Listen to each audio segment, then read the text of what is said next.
Greetings, pilots and passengers. So today is Bonfire Night.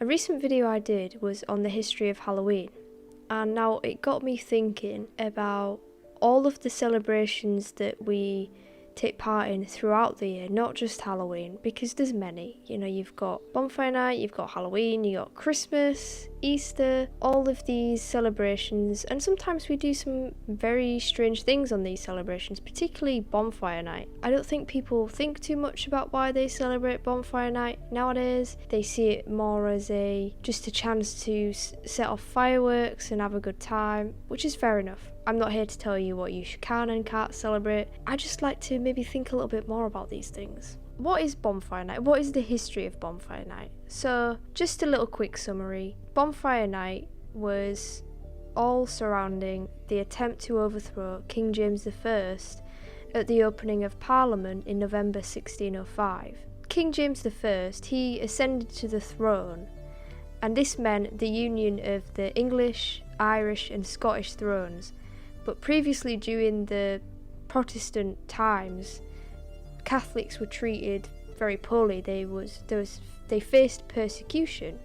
So Catholics hoped that by King James I ascending to the throne, this would mean that there would be an end to their persecution. However, they were wrong, as they continued to be persecuted. So on the 5th of November, Guy Fawkes and his co-conspirators, they came up with the gunpowder plot, which was to overthrow King James I, as we've previously mentioned.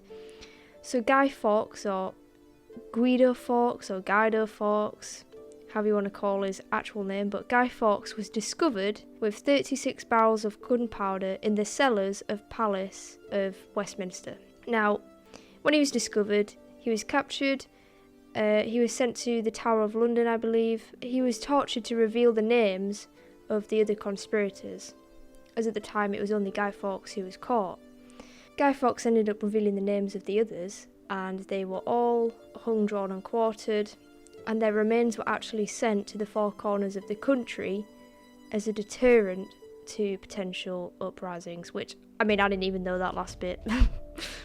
That, to me, is very strange. So, how do we actually celebrate Bonfire Night? Bonfires are set, as we know, it's called Bonfire Night, and fireworks are set off. Now, bonfires are topped with effigies, which were meant to represent Guy Fawkes. I mean, I remember doing it at school, and I also remember going to bonfire nights and chucking a effigy on of a straw human.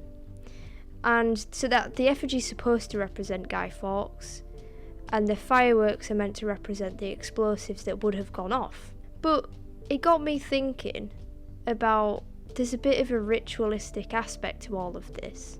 And I'm not talking about Guy Fawkes here. I mean, in some ways I am, because in a sense, it's every year we celebrate Guy Fawkes, who was, you know, standing up against government, standing up against the throne, and he was caught for it, and so every year we celebrate him getting caught, and we celebrate it by chucking him on a blooming bonfire. But yeah, there's definitely a ritualistic aspect to all of this. So you know, I mean, you say the repetition of the rhyme. Remember, remember the 5th of November, the gunpowder, treason and plot. I know of no reason why the gunpowder treason should ever be forgot. It's like a little chant, really, isn't it? Now you think of it. I mean, I could be sounding like an absolute crackpot here, but to me, it's very ritualistic. There's often some very strange traditions that are rooted in fire throughout the country. And, I mean, looking into this, in some places, they do some very strange things which, in a sense, to me, are not very much linked to Bonfire Night and the gunpowder plot whatsoever. So I have an article here from Brad's Guides. It says, all fired up, England's bizarre Bonfire Night traditions. So in the top one is Lewes in East Sussex. The traditions of what they do is, you know, bonfires, setting off fireworks. They have a mass procession of torches and symbols, but they don't just burn effigies, they're burning crosses and other symbols like eagles and birds and all sorts of stuff. And to me, it's very strange. Like, the burning crosses. I mean, you could take it a way of saying that Catholics are being persecuted in a way, but it's very, anti-Christian, anti-religion sort of symbolism here, burning a cross. That's what I see it as anyway. And then if you take a look at the word bonfire itself, so bonfire is a pagan festival held in England during the summer, which was celebrated by burning huge piles of the bones of livestock slaughtered during the past year. So it's the original word itself was like bonfire, because obviously if you're burning bones, then it sort of became bonfire. These bonfires continued into Christian times, being celebrated on St. John's Day, which is on the June 24th, and was still held up to 200 years ago in remote areas. And by the 16th century, bonfire was changed to bonfire and referred to any large fire, so they stopped referring it to as just when you're burning bones and just fires altogether. It's like the original term for bonfire was a cleansing of sorts, because burning bones is like purifying them in a way. The burning of effigies is a ritual in itself, which is associated with many ancient rituals which were often done with the changing of seasons. The Morana ritual, I believe it's pronounced, which is a Slavic ritual, takes place every year, and it's a very ancient ritual. So Morana is the Slavic goddess of death, who is associated with winter, and the Morana ritual represents the end of the dark days of winter and welcoming in the spring rebirth. And this is celebrated, and the rituals they perform involves burning a straw effigy of a woman or drowning her in the river, or a combination of both of these things. And it takes place on the day of the vernal equinox.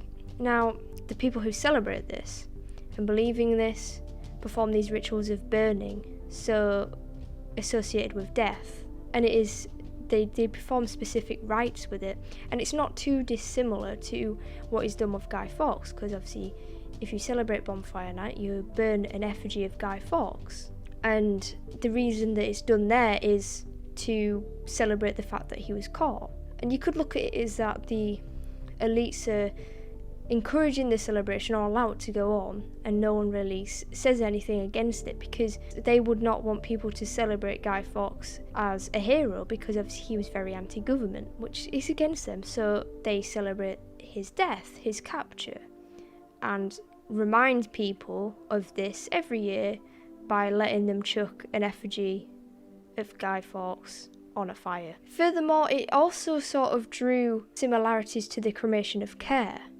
Now, the Cremation of Care, if you didn't know, is a play which is performed every year at the annual secretive meetings at Bohemian Grove, where all of the world leaders, powerful players in the world meet up, and they get up to all sorts of stuff. I mean, Alex Jones went in and recorded it, and what he saw in there was very eye-opening and very concerning, that the people who are public figures, authoritative figures, are up to all this stuff that is very strange, weird and creepy, and we don't really know the whole of what goes on in there. So the Cremation of Care, as I said, is a play, or supposed play. It's presented as a play, where rituals, including a mock human sacrifice, which is burned in front of a statue of Moloch, and it is believed that the burning represents the burning away of any cares. So those that attend see this ritual as a way of burning any morals away, or another interpretation would be letting their hair down, but the main belief is that they burn away any of their morals, any of their cares that they have for the world, and that means that they have no care about the corrupt things that they will get up to in the coming year, as, unrolling their agendas, their narratives, and forcing them upon the people. So to them it is a ritual, and it sort of aligns with, again, there's this use of effigies and burning. My conclusion would be that it is just another ritual, because we do it every year. Fire's involved with it, and we are performing these rituals of burning. We are repeating these rhymes, and we don't really question it. Now, I'm not saying that people can't celebrate Bonfire Night whatsoever. You can do what you like.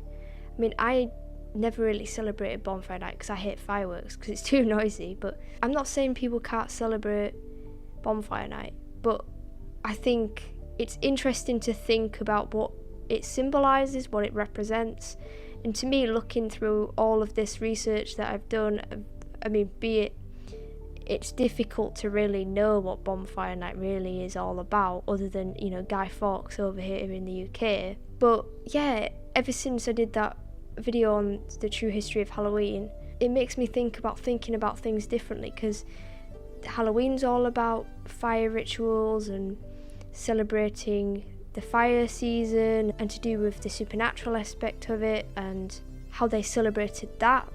It aligns a lot with Bonfire Night, and I know in a way these celebrations, these fire celebrations over time have been skewed and changed from its Celtic traditions, which were often very peaceful, to more pagan, in some cases then delving in, you start heading down the witchcraft path, and you get my drift. There's so many arms of this that reach out on spider webs to go and look along. But yeah, that's my thoughts on it. I would just say that maybe have a think about what you're celebrating, do some research for yourself, and then come to your own conclusions as whether you want to take part in it or not. And if you are taking part in Bonfire Night, then I hope you all stay safe. I hope you are spending it with your families, because I know we're heading into lockdown, so maybe tricky times. And just hold your loved ones close and love one another. Like always, please love one another. We need it now more than ever.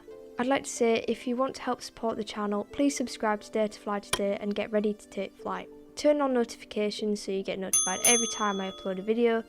Like this video, share it with others, and please leave me a comment down below on your thoughts with Bonfire Night. I love it when you guys comment and hear your thoughts, so please keep the comments coming in. I do have a Ko-fi page if you'd like to help support the channel even more. You can give a one-off donation to Dare to Fly, which helps support the content that I create. I've had some donations recently, and honestly, it really, really warms my heart when I see people supporting this channel and helping me pursue my passion and dreams. So thank you all very much. I'm now on brand YouTube as well, so if you want to watch my content without it being censored by YouTube, then come on over and subscribe over there too. Guys, stay safe. I hope you have a wonderful day, which is blessed and full of love and light. And as always, fly high, fear less.